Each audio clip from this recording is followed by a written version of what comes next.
really pale in comparison to the title of mom to Scarlett, Huck, and George. And we're really glad to have Huck and George when they show up to play on one of our teams. When the House and the Senate, we're always lobbying to have her kids play on our side. She is truly a champion for not only our state, but for the South, and we're grateful for her.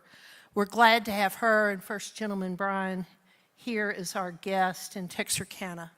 And without any further words, because I think words really pale in comparison, I would ask that you please stand and join me in welcoming the 47th governor of the great state of Arkansas, Sarah Huckabee Sanders.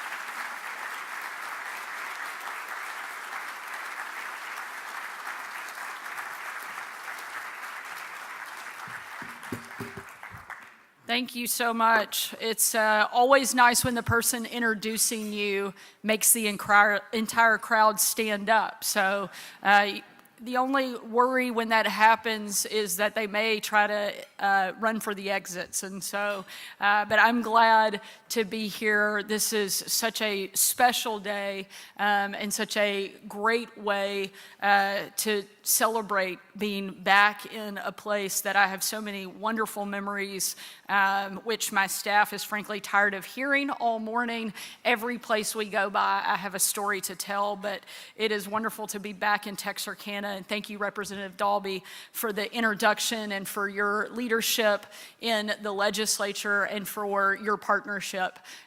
We have been able to accomplish amazing things in the state of Arkansas, but no single individual gets those things done on their own, and there has to be great partnership with the legislature. And I know we've got a few members of our state legislature that are here and a few people who are about to be members of our state legislature, and really looking forward to continuing to work with this group that represents South Arkansas.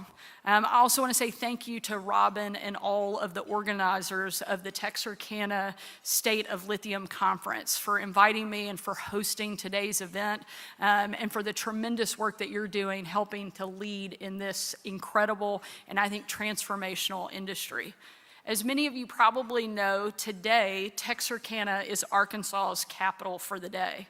That means a lot more than just signing a proclamation and making a declaration. We bring our entire team down.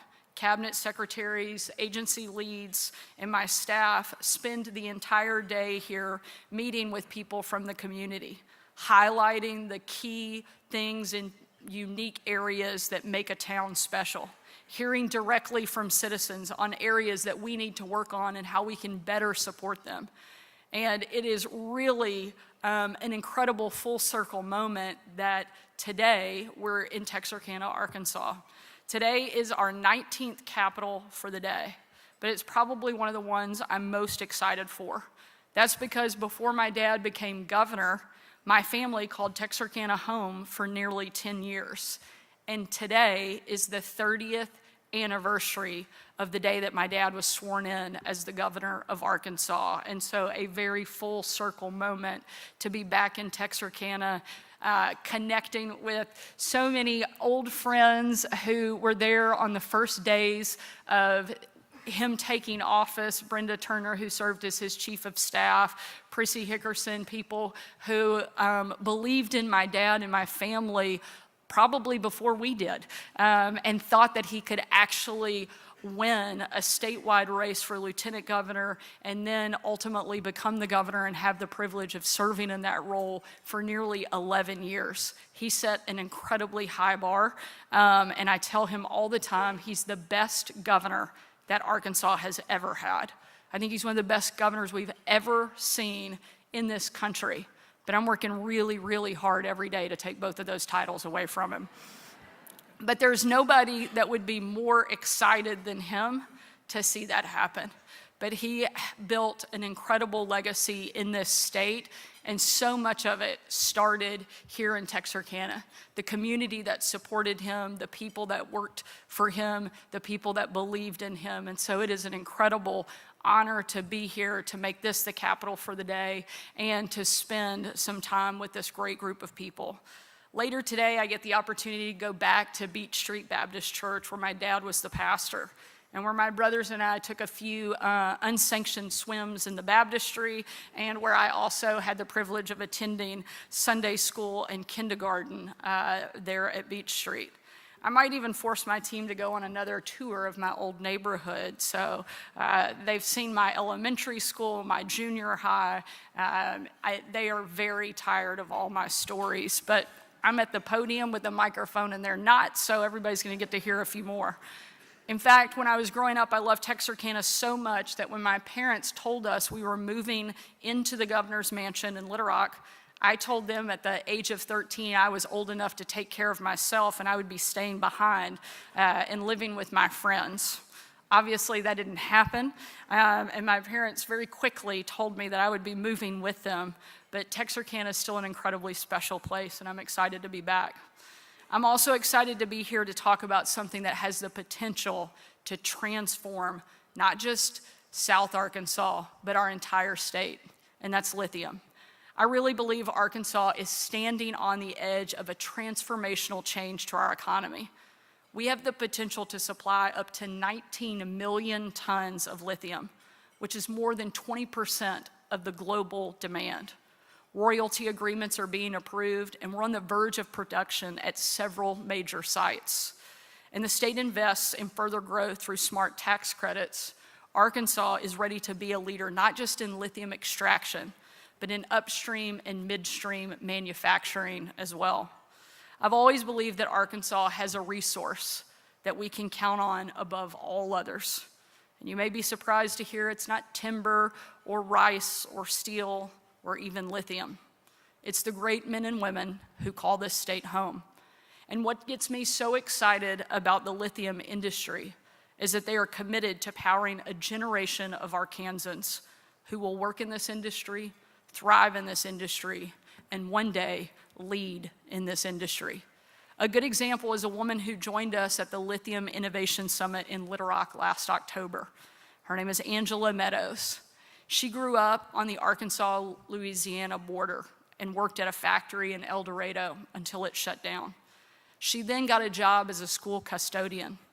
Along the way, she raised 3 kids with her husband, Anthony. At 48 years old, Angela was waiting in the hospital while her mother recovered from knee surgery, and she was scrolling through Facebook as she sat there in that waiting room. She came across a post promoting something called the South Ark College Catalyst Program. It was a skills course offered in partnership with several of the chemical and lithium companies that are here today. Angela says it was completely out of character, but something compelled her to apply, and she was accepted into the program. During the day, she continued to work as a custodian, and 2 nights a week, she drove to El Dorado to learn how to be a chemical operator in the lithium industry.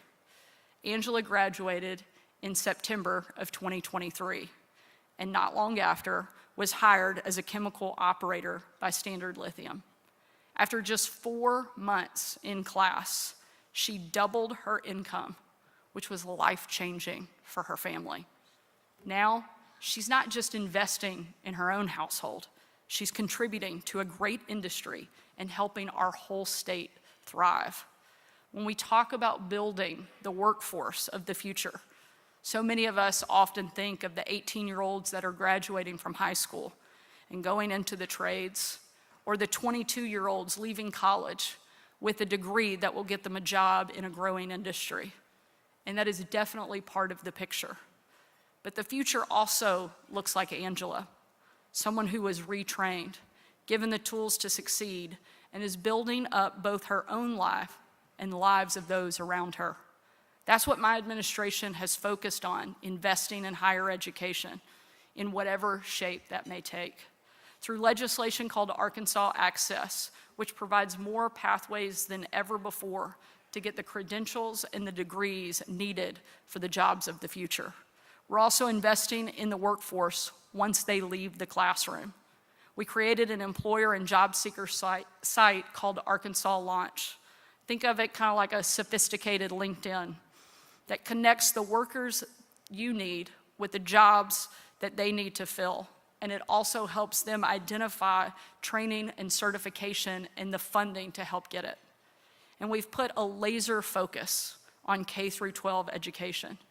And thanks to the Arkansas Learns Act, a report came out just this last month that showed Arkansas students' achievement rose 20% across every single grade in every subject we test for. That is incredible. In just 3 years, our kids are making lightning moves forward. That's a big deal for a state like Arkansas, and it's something I'm so proud of. But at the same time, as much as lithium is a local economic issue, we also know it's a global national security issue as well. After all, it's a critical component in the batteries, found in everything from cars to cell phones to power tools. Batteries we unfortunately currently buy overwhelmingly from communist China. In fact, China currently controls more than 2/3 of the global lithium supply chain. The threat of communist China is why I was the first governor in the country to kick them off of our farmland and out of our state. But now, we need to replace their supply chains with our own, grown right here in Arkansas. That's why your companies, that's why this industry is so important. You're not just investing in our state, you're making America stronger and safer from our adversaries. And under my leadership, the state of Arkansas will be a ready and capable partner every step of the way. So thank you for your hard work. Thank you for leading this industry forward. And thank you for investing in Arkansas. We're so grateful to be here, so excited to spend the day in Texarkana, and so excited to see what this industry will do to transform our state in the future. Thank you for being here today.